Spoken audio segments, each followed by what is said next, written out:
Hello, everybody, and welcome to Fantasy NBA Today, a sports ethos presentation brought to you by our great partners at FanDuel. My name is Aaron Bruski, and with me is the great Steve Dr. A. Alexander, FSWA Hall of Famer Steve Dr. A. Alexander. And today we're going to get you guys caught up from a wild night of action and get you ready for, I believe it's a 6-game Tuesday night. As usual, we will have our must-add players from last night. We'll enter the drop zone. We will talk about our guys. Actually, we're going to do that first today and see how that goes. And then our top two streamers of the night, our top two things we're watching for tonight. And then we will be talking buy low, hold, I believe, for our last segment. Doc, how are you doing, sir? Fantastic. Swell, even? Fantastic. That's beautiful. Oh, yeah. Not a lot of huge news in the NBA. I mean, maybe if we want to consider that Giannis Antetokounmpo is getting an MRI on the groin to determine his future in life, and also basketball as well. And then Bam Adebayo questionable. Draymond Green got a warning. And that's the other piece of news that hit. Oh, and LeBron James might play tonight, according to Doc. Did you all cover the Victor Wembanyama stuff yesterday? We did actually. That's probably the top line news of the day. Wembanyama is out for a couple of weeks with his calf injury. Video this morning showed him without a boot and doing some pretty complicated dribbling drills. And it's also unfair that a man his size can dribble the way that he was in that video. He looks fine. It looks like they're just playing it super safe. And that's really annoying for those of you, and not me this year, but spent a ton to get Wemby in any sort of auction format. If you drafted Wemby at the top of your draft and you have to wait for 2 to 3 weeks to get those succulent statistics back while everybody else is out there having fun, that's no fun. So what a bummer. But hey, Doc, how do you feel about getting to our guys of the night? Well, I'm super confused now because I didn't write up my show rundown that way, but I'm gonna adjust on the fly. I mean, I know it was my idea. I know I forced this change upon you, which was not really my intention. And I'm ready. I'm gonna do it. For being responsible as a human being. Thank you for taking ownership of your side of the line. Very good, sir. But who could possibly be your guy of the night? Well, he's also my pickup of the night. He's also my best friend. He's my adopted son. Dennis Leroy Jenkins did it again last night, Brew. Hit 11 of 21 shots. Hit a three-pointer. How many points did he score? I failed to write that down. Was it 28? 73. Could you believe the man scored 73 points? 28 points, I believe. 2 rebounds, 8 assists. He had a steal. Thunderbolts is lightning. He's rostered in 27% of fantasy leagues. Detroit is 12-2, and he's starting for them. When I picked him up, I don't know, 7 to 10 days ago, and I got all fired up about Dennis Jenkins, I think his rostership when I picked him up was 2%. Now it's 27. This is your last call. What's that? That's a good number to know. That means there's 25% of Yahoo leagues out there that actually care, that actually pay attention to fantasy basketball. Good job, 25%. We did it. This is your last call on Dennis Jenkins. He's gone after tonight, and they play again tonight. That's the incredible thing. He's a streamer. He's a pickup. He's my son. He's my best friend. He's Dennis Jenkins. What does Soren think about all of this? Is Soren cool with having a new brother? I haven't seen Soren for a while. We've been in and out. Busy, and we haven't really talked about Dennis Jenkins. We haven't had a chance yet. Did you want to hear something cool? So my Bruski 150 guy of the night is Dennis Jenkins. Can you believe it? We're the same. We didn't even call each other the night before. You did text me something about Desmond Bane yesterday or the day before that scared the living daylights out of me, by the way, sir. But other than that, Dennis Jenkins. Okay, let's talk fantasy. Yeah. What do you think about his long-term prospects? Dude, I don't know. I mean, it looks to me like they love him. More news. And More news. Jaden Ivey assigned to the G League today. It's almost as if Jaden Ivey got whiff of all of this and is like, I better get my ass to the G League because Dennis Jenkins looks legit. But anyway, Malik Beasley ain't walking through that door. Jaden Ivey has never lived up to the hype. Marcus Sasser. I mean, do they have Karis LeVert in Detroit? Is that right? Yeah. He's there. He's doing none of those guys are making noise on the Richter scale, and Dennis Jenkins has broken it. Andre told us right before the show that he doesn't think this is going to last. I'm prepared to ride Dennis Jenkins over a cliff with Thelma and Louise. Like I feel like he could do this all year, man. I'm pretty excited about it. And I told you when I picked him up, Brew, I think I said, this is the kind of pickup that if this guy plays like this the rest of the year, it wins you a league. And so far, so good. Look, it's when you started screaming at the top of your lungs, Dennis Jenkins, I saw the stat line. I saw kind of like 2 highlights, I want to say, and I was like, he's pretty quick. And then I thought, okay, we'll see if it happens again. We'll obviously he needs to be rostered somewhere. And then I watched that game and I was like, oh my God, how did everybody miss again in the NBA? Why is this 2-way player on a 2-way deal? Why is he coming out of nowhere here? And ever since, it's just been constant. I need to reaffirm that I believe this guy has easy starter level potential in the NBA. It feels like it's easy at this point. Like his first step is lightning. His handles are great. He has a shot. It looks like he's listed at 165 pounds, but it looks like he's more like 185. His size doesn't seem to be a problem out there. And then his instincts and his toughness appear to be pretty damn good. And Rick Pitino, I believe, coached him at Iona. I was catching some morning radio. I mean, they're kind of talking about him everywhere in the NBA. I was catching some NBA radio on the way in, and I think he played with Pitino and Iona. He had 5 years of college.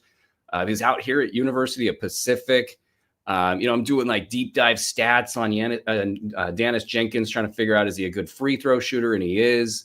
So some of these numbers for him are like mid-round numbers, and there's even ways that these numbers can improve if he gets some of the efficiencies squared away. Though he's shooting, I think, like 47% from the field without looking right now. It's fascinating to see this 2-way player who's going to need to get a full deal, and then that secures his spot this whole season. Right now, he's on a games count, and you got these players coming back. You got Cade, Mr. 47 field goal attempts in a game or whatever it was the other day.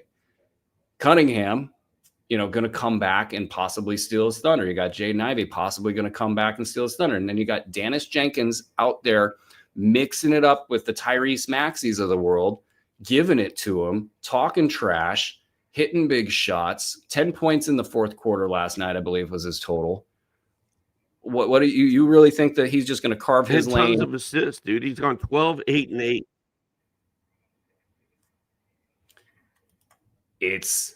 I think it's easy to say, oh yeah, pick up Dennis Jenkins and just kind of hope that it all works out. It's another thing to have to drop a player of value or buy low. Like, what would you spend to get Dennis Jenkins, in a buy low situation? I don't know, man. I mean, he's a 2-way player. I love having him for free off the waiver wire, which I got him everywhere, I think. But do I want to go trade for a two-way guy that's on a games count? I don't know. And Andre may be completely right here. Like this could be a flash in the pan, fly by night operation. He could be gone just as quickly as he arrived. And for those of you not seeing the private chat, Andre's laying out all the reasons that Detroit could slow play this, not convert his two-way deal, flexibility while maintaining the asset, all sorts of real life GM talk that they do in the halls of GMs, and figuring out ways to screw up the Dennis Jenkins thing. I think they should not. Go ahead. No, I was just going to be facetious and say I think they should mess with this guy's contract and leave an indelible mark on his psyche, and make sure that he doesn't feel the love, that he feels leveraged the entire time. So when he makes his future free agent decision, he can remember that Detroit raked him over the coals when it was clear he was worth a real deal, a big boy deal at the NBA level. But with all that, I mean, like, honestly, like, do you think, there's some interesting questions. Like Andre threw one in the chat right now. Like, would you drop Joel Embiid to get Dennis Jenkins? Well, that would be impossible because Joel Embiid would never grace the roster of any of my teams ever. But yes, I would. See, and then the questions can get better from there because, like, I think the market's soft for Joel Embiid, but let's say you had a top 100 player, would you drop or buy low with a top 100 player? Well, that was the thing in one league, like my 10-man auction league. I couldn't find anyone to drop to pick up Jenkins, but in my deep leagues, it wasn't that hard. I have Jay Huff in one situation. I may have had a Dem Bona in another. Those guys just aren't doing anything for me right now, and I'd rather take flyer on this guy. Since he got hot, they've won 4 in a row, and he's only done this for a week. So we've been talking about Dennis Jenkins for 1 week, 4 games, but what a 4-game ride it has been. I'll put it to folks this way. Let's say Jaden Ivey comes back and plays well. I don't see a universe where Dennis Jenkins doesn't play 22 minutes per game, because right now Cade Cunningham's super leveraged on offense. His efficiency is kind of crap right now. I mean, he had the big game where he had to take all the shots. I'm sure he loves it, but at the same time, I'm sure he recognizes he doesn't need to do that. You also have Jalen Duren out there. Jalen Duren could easily be on this list. I just put him on the list right now, actually. The things he's doing with the basketball on offense are so impressive. Like his dribble package coming out of the offseason, I think that might have been all he worked on. He runs up on the fast break last night, does a double, I think, behind the back dribble to survey the court, and then gets back into his hesitation dribble drive to the basket. And he's like 300 pounds and fit. And how the hell do you stop that? So anyway, they've got something new with Jalen Duren, but really on the perimeter, it's Jaden Ivey could be a thing. Karis LeVert always feels like bad offense, even when he's going well. And then, Sasser's been hurt and not really a factor. And I don't think you're going to not play Dennis Jenkins because of Sasser at this point. And I think he's going to get those 22 minutes. So like right now in 30 minutes, he's in the middle of a top 50 to 70 stretch, whether you're playing 8 or 9 cat leagues. So solid, close to top 50 value any way you slice it. 18 points, 2 triples, 3.6 boards, 6.2 assists, 1.8 steals, and 48% shooting from the field. Maybe the shooting comes back a little bit, but the free throw bump will kind of offset that. So 22 minutes, like what does this look like? Say top 125? I doubt it goes down to top 150. So you get a top 125 floor with this guy, and then things start happening. I think players start getting out of the way. I think Jaden Ivey either gets traded or is, hurt and or deprioritized. Maybe he just fits in just the same. Maybe this comes out of Karis LeVert's bucket. But I think Dennis Jenkins has like a 25-minute threshold, maybe 22 at a fully packed Detroit team, 25 as the season progresses, because he really literally can get a bucket wherever he wants. And that He had a play against Nemhard. I actually put it on video. I didn't tweet it out. I didn't have time. But he's got Nemhard on him, widely considered one of the better defenders at the guard position in the NBA. He hit the afterburners, and there was a lot of open space there, in fairness, but like he hit the afterburners. Nemhard had to turn and run back. He stops, simple little pop from the baseline. He made it look so easy, and against one of the best guys in the NBA on the perimeter. So basically, I think he's got a spot. And I think if I was to trade for him, I would be looking at 125, maybe 100, and I would wait until Ivy comes back and Cade comes back and everybody starts to panic about Jenkins. And that moment, I would send that offer across, and then I would count all of my winnings after that. That would be the plan. How many games are two ways allowed to play? 55, I believe. I was torn between 52 and 55. It might be 52. That does sound right as well. I'm sure the answer for us. But anyway, tonight, Karis LeVert out, Cade, Asar, and Tobias questionable. 50. So we're both wrong. Take that. So yeah, that's my strategy. And Doc, if you have anything to add, feel free. But then, and then also, did you have another your guy of the night? Well, I'm just going to shout these guys out because I mean, there's not a lot to talk about. Josh Giddey is doing as advertised what we thought he was going to do, or at least what I thought he was going to do. 21, 14 boards, 6 assists. Khalil Ware, 16 points, 14 boards, 3 blocks. Con Knipple, 24 points, 7 boards, 3 steals. And shout out to Benedict Mathurin for coming back for the Pacers, scoring 25 points, 3 triples. Goodbye, Jarris Walker. I think you can drop Jarris Walker if you haven't already, because his shooting has been dreadful. So, they only let him shoot 4 times, or maybe he restricted himself to 4 shots. That boy, that's good stuff. I'll shout out Andre Drummond. He's gotten a lot of attention in the last, say, 24 hours in these spaces. 14 points, 18 rebounds, a steal, and a 3. He's in the middle of a top 40, 50, 60 stretch in the last 6 games. 12 points, 12 and a half boards, 1 3, 1.5 combined defensive stats, and he's not killing you at the foul line right now. So, Doc, while you were out, I basically dealt with the Adem Bona issue. I dealt with it. It's done. It's really easy. You just get Andre Drummond on your team. It's just super easy. And then you just keep Adem Bona, and you have locked in the Philadelphia center position, and Joel Embiid can do whatever Joel Embiid wants to do. Speaking of Joel Embiid, a full participant at today's practice, which is surely a sign he's going to stay in the game for the rest of the season. He will be out there all the time. But no, all kidding aside, Andre Drummond, for me, represents the guy that's going to get the minutes. He's also, I think he looks great out there. I've been watching the Philly games is pretty much, I think I haven't missed one. And he is mobile, and he is doing the right stuff out there.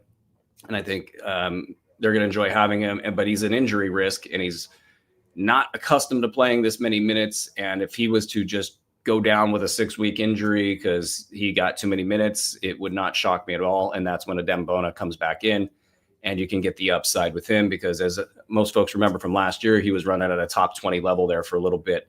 And you can do that when you block shots the way that he does. Anything else you wanted to add on Andre Drummond before we get into our must-add players of the night? If Drummond would have played like this last year, when I had him on my 30 team, I would have won. I would have won that league. If he played like that in my final matchup, because I had Drummond all last year, and I was expecting kind of what we're seeing this year, and he showed flashes, but not like he wasn't playing like he has been this year. Like, he's been awesome. So, yeah, not only is he one of the players of the night, he's probably a pickup of the night. Yeah, I think he's gone by now, but it's it was a great way to deal with the Adembona stuff because, I mean, the fact of the matter is Drummond and Embiid are not spring chickens, and there's only Adembona after them. It really is. It's math at that point. So, and if you got to drop Adembona, if Drummond's gone in your league and you got an injured player that's getting you like 1.7 blocks and that's it, you can go ahead and make the drop on Adembona, and we'll all live to fight another day. Let's get to our top must-add players of the night. Doc, who you got? Well, what I had written up was Dennis Jenkins and Andre Drummond. So let's go with some Jalen Smith of the Bulls. I don't know if he's must add, but I mean, he's must keep an eye on at this point. He scored in double figures in 7 of his last 10 games. He's averaging 11 points and 7 boards in November with only like 0.3 blocks. Like, that's the problem. Last night he had 16 points, 3 threes, 8 rebounds, 2 assists, 2 steals, all that in 18 minutes. He's 4% rostered. If you're a deep league and you're looking for a live body that's doing stuff to pick up, I think Jalen Smith is worth a look. And then my super duper deep dive is a cat named Micah Peavy, who scored 16 points in 24 minutes last night, hit 7 of 9 shots, 4 rebounds, 4 assists. He plays for New Orleans. I picked him up in 30 deep. I don't know. Very encouraging. New Orleans sucks. Like, they're a disaster, like sinking ship. Anything's possible there, man. They could just be like, F it, just put Micah Peavy in and let him play. We don't care anymore. No lies told. I got Sam Merrill. I feel like Sam Merrill's like just underrated. Maybe we just don't talk about him and he's on rosters, but 20 points, 6 threes, 5 boards, 1 block. He's going to be a top 100 value in 9 cat leagues this season. So if that floats your boat, that's another sign that he is exactly that. Cam Johnson got 37 minutes. I might have been wrong about Cam Johnson. 19 points, 5 trays, 4 boards, 3 assists, 0 turnovers. It's one game, right? But in terms of who got the value after Christian Brown went down, it wasn't Peyton Watson. It wasn't Tim Hardaway Jr. It was Cam Johnson. And it kind of makes sense. If they need a 4th scorer there, he might get the overflow. And, the other guys are locked in, but Cam Johnson might be top 100 for the next, say, 4 weeks. And that could be something of a value for you. So check that out. Isaiah Stewart was my other must-add player the night. 10 points, 2 triples, 5 blocks. 5 blocks. Like mid-round value, Isaiah Stewart. And he seems to be a part of their plan, whether or not Jalen Duren goes big or not.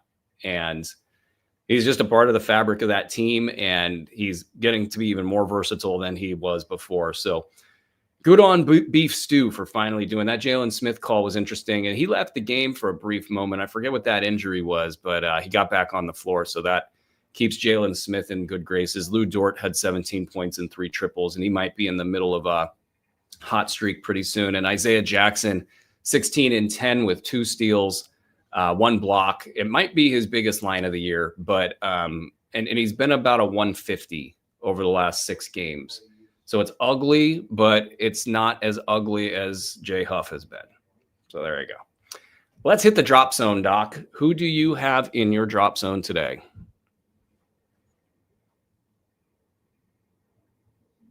Did you say Jay Huff? I did. Really? Oh, I did. Yeah. He's in the drop zone, man. 8 minutes, 5 points, 1 block. That's it. That's all you got. Jay Huff. I was fired up about Jay Huff about 3 months ago. I'm not fired up about Jay Huff anymore. It's over. The dream is dead. Herb Jones. 5 points, 1 of 8 shooting, 4 turnovers, like 1 steal, I think. He was a minus 32, a plus minus of minus 32. Herb, I can't do it. Were you going to say something, Brew? No, I was just reading Andre's chat. Herbert Jones has been really bad this season, and I think you would have to be in like a roto league where steals matter to you to be putting up with this, because he doesn't look like he has top 75 upside. He's always had that, even with previous slow starts. He eventually gets going, and all of a sudden that dude's just popping off with top 60 numbers, backed by the big steals, but he'll usually get involved in the offense, have some low-end PRA, and be a part of things. Right now, it just looks like he's hiding out there. Like, doesn't get involved in the offense, doesn't seem to be making an impact on the game so much. Everything's down. So I think if you're in that little slice of a roto league where the steals matter and you can put him on a bench and wait, I mean, this is a very slim sliver of what situations he would be useful for. So I'm with you on that. I think we mentioned Jarris Walker. Like, is he all the way dead to you, Jarris Walker? Well, I need to get in and mess with my lineups today because he's still on a bunch of my teams. But now that Benny's back, I mean, I think that's the final dagger. Are you going to axe him everywhere? It depends on who's out there for me to pick up. What if you had John Collins on a team right now? He had 11.7 rebounds, and he hit all 5 of his free throws and had just 1 turnover, just to kind of keep people somewhat moderately interested. He's starting for Los Angeles, who's now down Bradley Beal. Kawhi Leonard's just doing Kawhi Leonard stuff, not playing games. What do you do with John Collins, who's bringing you back top 200 value lately? Yeah, it's been rough. I didn't draft Collins anywhere. I don't think I have him on a single team. But, as long as Kawhi and Beal are out, I think Collins is going to be fine. I just don't think you want him when everybody's healthy. And it's Kawhi Leonard we're talking about, so who knows what's going to happen there. I had high hopes. It's not looking great now, but we know Beal's gone for the year. So, I mean, Derek Jones just went out. I don't know what was up with the okie doke, but he had a bad injury. Then the beat writers are saying maybe not so bad. Then back to 6 weeks off. So you got Derek Jones out. You got Chris Paul's not playing in all the games, so they're pretty much thrown in the towel on Chris Paul being an every night player. James Harden's getting a ton of minutes playing James Harden ball. Zubac is getting all he can eat. Bogey's playing well. Bogey's stepped into the void. He's been a late round guy since returning to action. Nick Batum played well last night. Yeah. John Collins is just on the side of a milk carton. Like, maybe it's the lack of prioritization for him. Like, they don't care about John Collins, and eventually they'll be like, hey, here's some plays that you can run, and we can get you involved in this respect. I think the lack of defensive stats is also super concerning with him. Like, is there a schematic thing where he's just not involved in the action? A lot of questions for John Collins. I know that I think I would wait for 3 more games and see if this starting job materializes into something better. It feels like he got to play with the bench and not really get into a rhythm there. And it's like, okay, now let's move you to the starting unit, and you can not have a rhythm here. And maybe eventually he figures out the starting unit, and then boom, you got yourself a good player. So that's kind of what I would do there. It sounds like you might be ready to cut him, but maybe I misread you. John Collins or Walker? Collins.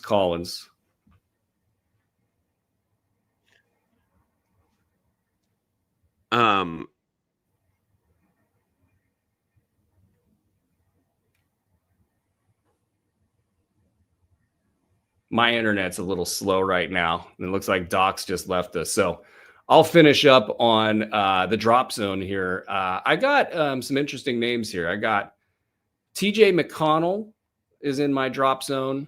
And then Doc, whenever you're situated, I'll re-ask you the question. But we got TJ McConnell in my drop zone.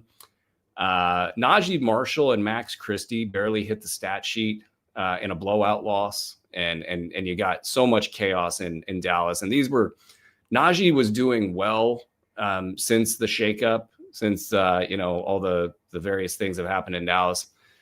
And we've seen this in the past from where he puts up mid-round value for like 6 games. People get excited for Max Christie, and then he just goes away. And then Najee Marshall has gotten minutes. He's gotten low-end stats, but they haven't resulted in anything that moves the needle. And then he was bad in this one last night. What are you doing with this crew? Do you have any interest in either of them going forward? TJ McConnell? Najee Marshall and Max Christie. Sorry, we were just talking past each other today. I love it. Sorry. I was trying to get people off the internets here at my house because I'm having issues. I have zero interest in Max Christie. Najee Marshall was okay last year. I don't think he was as good as people thought he was or was going to be. I don't have a lot of faith in Najee Marshall. I haven't picked him up anywhere. TJ McConnell, have you had any inklings to keep holding there? Have you done any preemptive stashing there? I have not. I was a little bit excited about him until I had all my Indiana guys down here for a weekend when Indiana beat Oregon at Oregon. And I was asking them about TJ. They're like, nah, no, but he's not going to do anything this year. They're not into him. And I don't know why. That's actually really, that's good analysis in a way. Yeah. It feels like they will decide if they're into TJ McConnell. Rick Carlisle and his people get together. Are we into TJ this year? No. Nah. All right, not this year. Cool, but next year he'll be out there in the Western Conference Finals being a difference maker. Oh, yeah. Okay, cool. Got it. Yes, I don't know. You would think with Brew,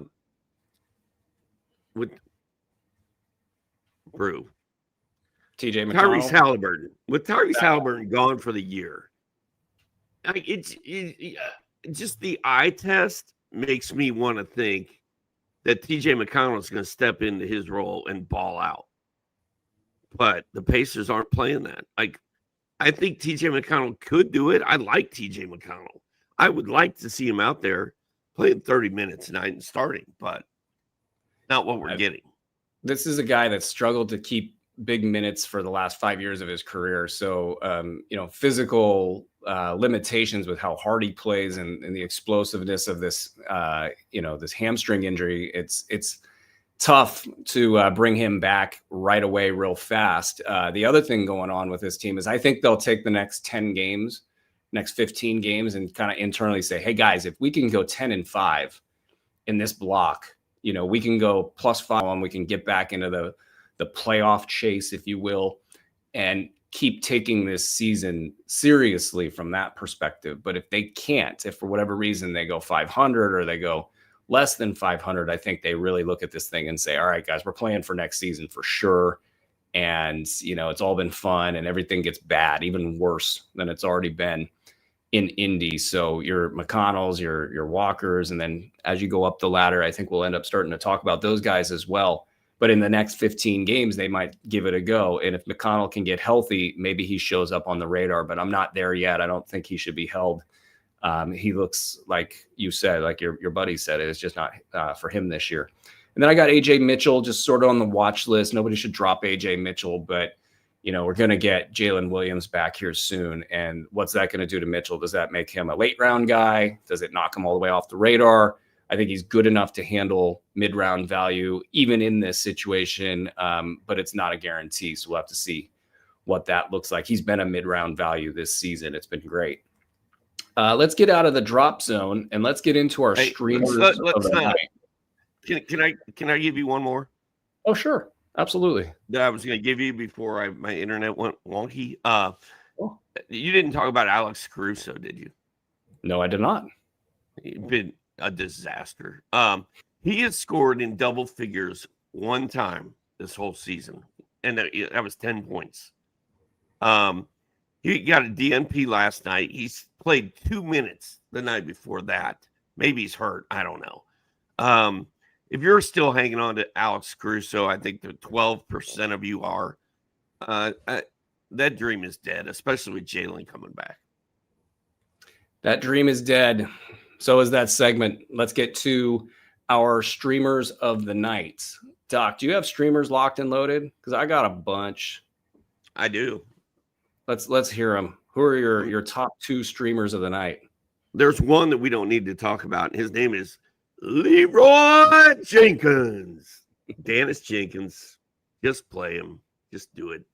I bet I've got one that you've got, Brew. And then Andre's got Tristan Da Silva. Ooh.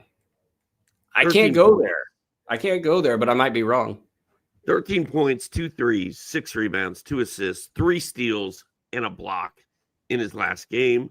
No Paulo for Orlando. I think Da Silva will be locked and loaded with, I was going to say with Dennis in my FanDuel lineup, but Dennis Jenkins' price in FanDuel is ridiculous. It's up to like 6,500 already.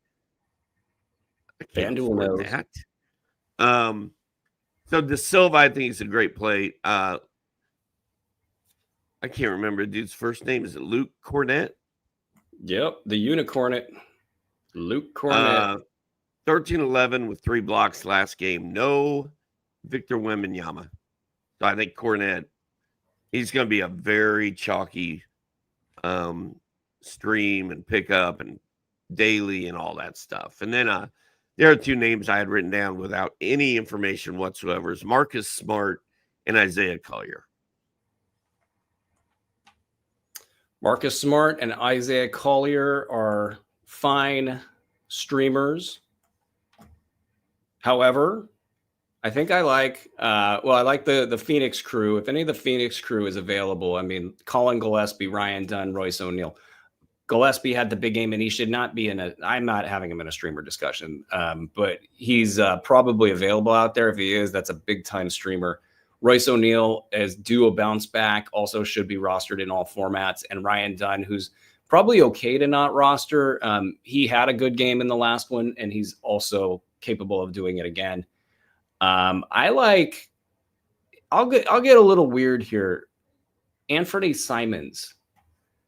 And I don't know, he might not be available because people might still be waiting for Anthony Simons to do stuff. But he's been terrible this season. He's been barely playing. And this is probably an inadvisable piece of advice that I'm going to be giving you guys. But it feels like against Brooklyn, if there was ever a possible get right game, this would be it. And I'm not sure they want to give him that in Boston. It feels like they want him to play defense, and he's either unwilling or doesn't know how to do that. And so it doesn't feel right, but Brooklyn's terrible, and Simons could easily get on the right side of the ledger there. And then I also like the usual suspects in San Antonio, Devin Vassell and Keldon Johnson. With Wemby out, it feels like this could become a drive and kick game, out of De'Aaron Fox, and then Vassell and Johnson just kind of hang out and collect passes and score points. Julian Champagnie and you mentioned Cornett are also targets there. Do you got anybody else on your list you want to fire off? No, but Vassell's 87% rostered in Yahoo, and I think Simons is 85. Yeah. So I don't know that anybody's going to be streaming those guys. They're just like, people like those guys. I don't think people like Anthony Simons. I misspoke on that, but they have him on their roster because he should be good, but he's just no. That Boston Brooklyn game is going to be interesting tonight, man. Yeah, I mean, you got Josh Minot. 7 Boston. The Minot factor. Yeah. I mean, he's been. I think with Minot, you almost have to just like fade the peaks and then grab the valleys because he's had practically no minutes. Jordan Walsh has been getting all the minutes there, and I don't think you want to lose him.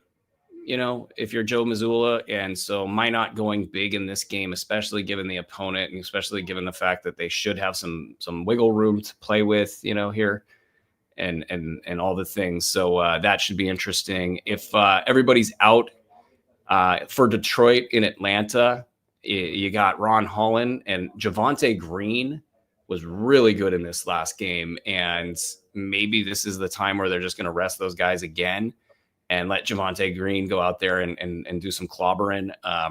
With Holland, he finally picked up a little bit, so that's nice. And on the other side, the old Zach Risachet and Vít Krejci could, I think, especially in the case of Krejci, Risachet, I don't know how he's playing after that fall, but he's only questionable for tonight's game. But some interesting names there. And then our guys, your guy, Ace Bailey, and my guy, Kyle Filipowski, they play a certain LeBron James, which are you reporting that you have inside sources that LeBron's playing tonight? Is that what you're doing here? I do not have inside sources. I'm just guaranteeing that LeBron plays tonight. Kind of feels like it. Guarantee. With a guarantee right there. Bailey had 10 minutes of foul trouble in the last game, but still with that game measures out as a late round value because he had a couple big ones. Kyle Filipowski just slow rolling with late round value lately. And when does that tip over in our favor? So if they're available out there, I think you want to stream that, even though the matchup is interesting. I don't know. The Lakers might be up for this one, or they might just play rusty basketball and not care because it's the Utah Jazz and they're going to play them again in about 4 days or whatever it is. If you have any other streamer action, Doc, feel free to toss it out there. Other than that, what are you watching tonight, sir? I'm fired up for the Detroit Atlanta game because, of course, Dennis Jenkins is playing in that game. The Hawks are 9-5. The Pistons are 12-2. This is sort of like the two little guys that could in the East. I think it should be a fun matchup, and I love Dyson Daniels. I'm fired up about the Stannis situation, and there's just should be good. The Hawks are holding down the fort until Trae Young comes back. So I'm watching that, and then I want to see San Antonio without Wembanyama. Can they keep winning? I mean, they were off to such a good start, man. This is such a bummer in reality and fantasy. I mean, the NBA needs Wemby. Like, he brings people and eyes to the table. So can they keep winning? And what's Luke Kornet going to do without Wemby in there? Like, I'm kind of fired up to see how that goes. His milkshake brings all the boys to the yard. Something. It's better than yours. Yep. All the things you said and then some. I think Dyson Daniels needs to show me that he's not afraid to shoot. The Zombie Grizzlies against the Aaron Fox's Spurs. I think that could be low-key interesting. Obviously, Kyle Filipowski and Ace Bailey are the headlines in Los Angeles tonight at Staples Center. So we'll be watching to see what those guys do. And my guy, Colin Gillespie, has his own picture-in-picture at my house. Let's get to the segment that's sweeping the nation by storm. Buy low or pass. It's debatable. That's what I say to my kid anytime he asks me or says something. Basically anything. Anytime he opens his mouth, I say, that's debatable. Now he says that. Imagine that. We're playing buy low or pass. So we're looking at the last 2 weeks of fantasy value in 8-cat formats. And the question for you, Doc, is, are you buying low or are you passing?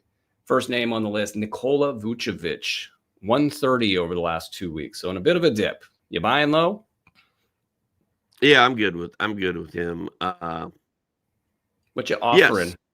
What are you offering? What's the number you're going to throw out there to get a Nick Vucevic?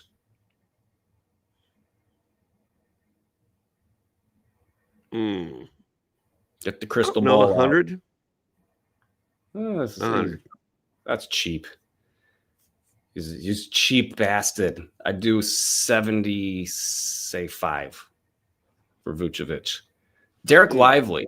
You're gonna buy low on Derek Lively? Like, somebody's rostered him. Somebody's hoping for the big happening to occur? I'm probably going to pass. All right. I think Danny Gafford wasn't there. I'd be all in, but I think the floor on this discussion's got to be offer 125. Like, that's a live player in a deeper league that has some value to somebody. And if you want to throw 125 out there for Lively, I think you're probably wasting your value, but I would be okay with it. VJ Edgecombe 189. What you doing with VJ? This is a good one. I mean, hopefully you sold high when you had the chance. I mean, You're thinking about it. I'm not pursuing VJ Edgecombe. Even so, okay, what's your number with VJ? But I do think March and April he could be a superstar. I would say 125, 130. Okay. Yeah. I don't think it'll work, but I probably would go up to 100 just so I can have additional reasons to watch the Philadelphia 76ers. Damn, he's good. It's just amazing. I love that team. I'm a big fan. Daryl Morey, hit me up, man. You know, we'll go watch a game together. It'll be fun. Tamani Kamara, 138. What's up with Tamani? I mean, I don't know that he's struggling. I feel like that's what he's been doing all year. I think that might be who he is this year. I think we may have jumped the gun on Kamara. So I think that's what his value is. I want to watch more Blazers games. The problem is their rotation's so damn locked in that spending time on that in relation to other games, it's hard to get there. So I can't wait to sink my teeth into some Portland Trailblazer basketball. And they got a good TV crew as well, and I miss that. Jalen Green, are you going to buy into Jalen Green? Are you going to speculatively buy into Jalen Green as we are in week 2 maybe of hamstring gate? I don't know, man. My injured reserve list on all my teams is pretty packed with people right now. I don't have a lot of room to stash Jalen Green in an injured spot. He's too far away from being ready. I think I'm going to wait till next year on Jalen Green. That's fair. And I don't know when we all started saying that's fair. I think it was about 2 years ago. And that's fair as well. Keyshawn George, 117. What you doing here? Yeah, I love Keyshawn George, but is he going to be better than like top 90 this year? I don't know, man. I don't know. He plays for Washington. That's a wacky bunch there. I think I would trade for him, but I'm not giving up much more than 100. Well, that's fair. That's fair. That's I would do it is fair. I would do if you go 75 here, you might get the asset. And I think you're going to end up seeing like 50 to 60 out of him per game the rest of the way, with potential for more, but let's keep it real. Let's go 50 to 60. So 75, like, it gets the job done. And I would recommend doing it. And obviously you want to do better and pick a guy that's got a down arrow next to his name and all that, and really try to get that profit margin. But if you're in a real heater of a negotiation, I go Keyshawn George here. And I do the 75. Jaren Jackson Jr., 135. Talk about some margin. You got a lot of margin here. What you going to do with Jaren Jackson Jr.? I mean, I think I'd go 80 for him. Yeah. That's going to give you a lot of profit margin if it works out for you. There's so many ranges of outcomes here. If he gets the ball and shoots it a lot, his value goes into the tank. If they play efficient basketball and he's just allowed to exist and do things, he could be a 30, 40. I don't know. I think he might be. I mean, he's paid, so he's going to be hanging around Memphis for a long while. I mean, maybe he's just writing this year off and doesn't care because Ja's there. And I mean, anybody know if Ja's really hurt? Has like anybody seen like, oh, that looks like a calf injury? Somebody in the training room, like I work on that calf injury. That's a thing. That's real. Very interesting that he's not playing right now. Judge is leaving a trail of destruction everywhere he goes. It's just not good. It's not good. I would go for Jaren Jackson like 75 on principle alone, and you think you said 80? Is that right? Yeah. It's that's the principalities of things. You got to kind of just do that and plug your nose and deal with the outcome. Cedric Coward 120. What are we doing here? No, that's exactly where I would bid on him. Like he was fun for a minute, but I don't know how he's going to be better than better than 100 at the max. I would buy up for Coward. I would go like 90, maybe 80. Of course, I'm going to try to get the down arrow on the player that I'm pushing across. Coward just seems like the man. I don't know about the rookie curve. Maybe the profit margin gets exhausted with that kind of a bid. But I mean, if in a down season, why not throw Cedric Coward out there to have some fun? Zach LaVine 118. What do you think? Pass. No interest. It's going to be a long time with Zach LaVine in Sacramento. I think I would go 80 to 90 here. I think he's a pretty solid chance to play top 60 basketball for the Sacramento Kings. Pretty much, I'd say misses like 10 to 15 more games at the most on a, without anything big happening. So like, that's a pretty solid asset. Yeah, there's all the things that could happen, and they probably will happen. That's the other side of the coin with this thing. So like 80, 90, 75, you could make an argument for 75. I got like 80 to 90 to get a Zach LaVine right now. And I would be terrified through the entire process. Donovan Cliggan, 111. Yeah.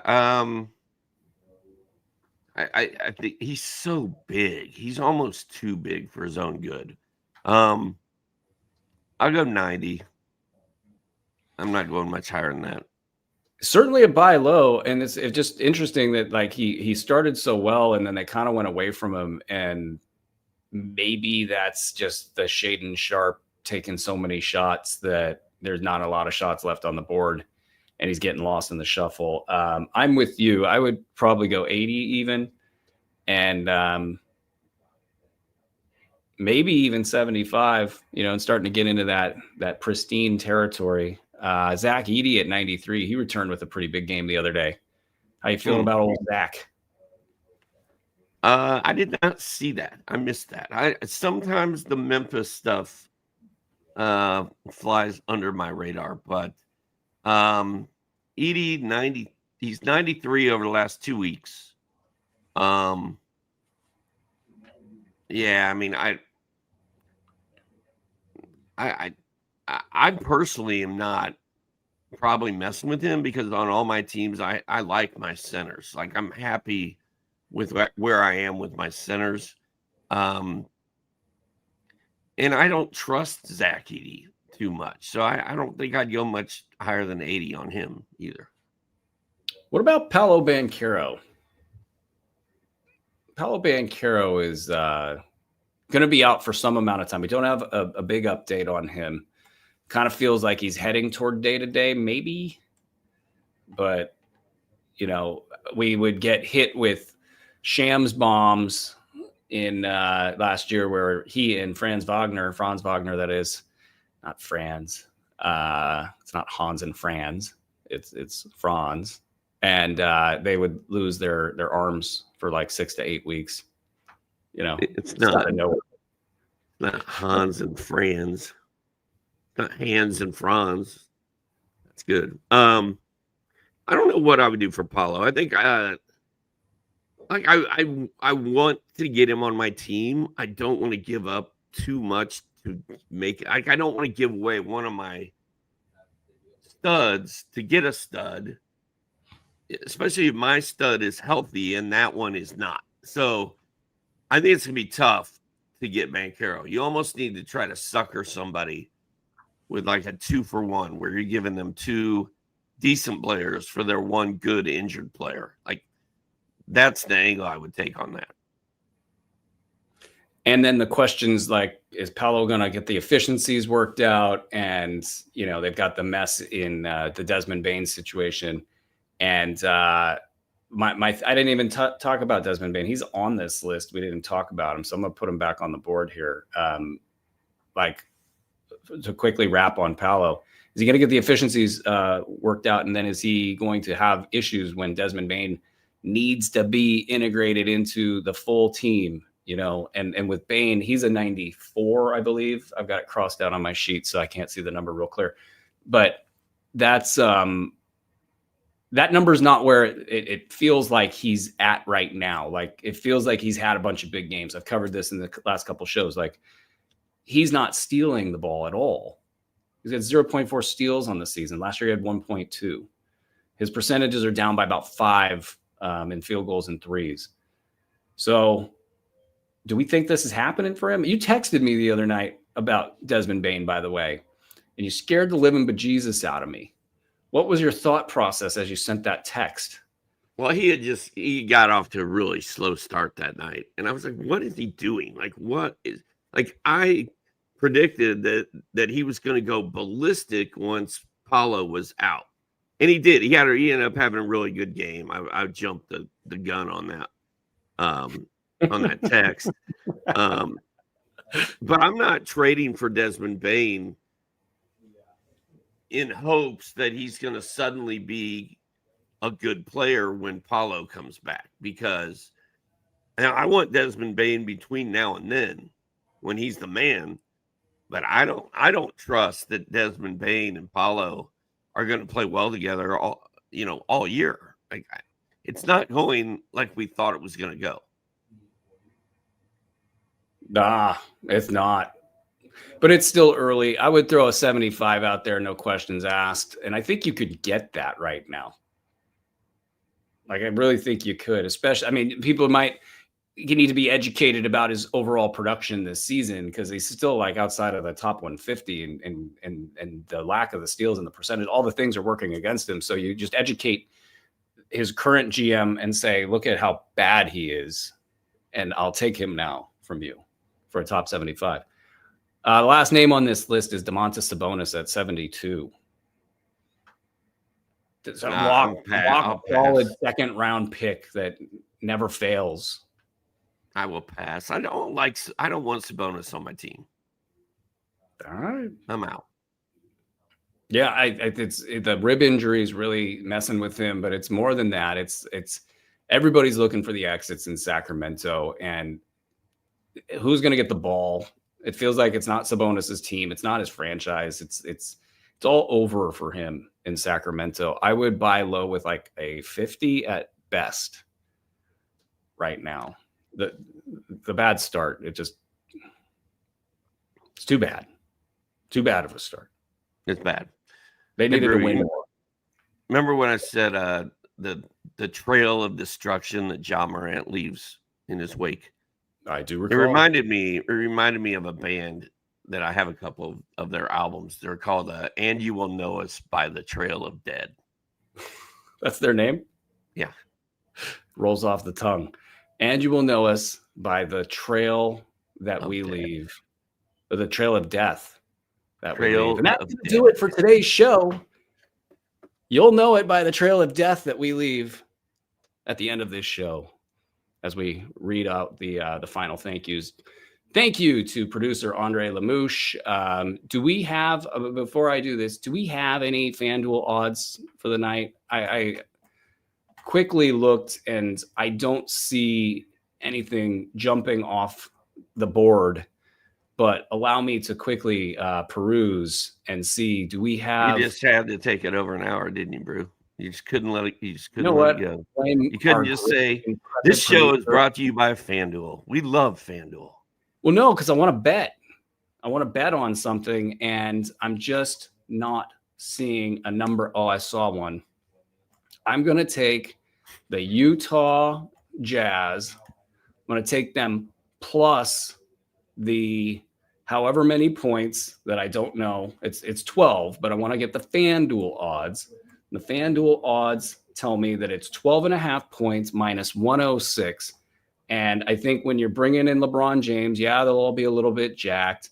Utah is going to play this like it's their Super Bowl. And I think that Utah's got more talent than people know.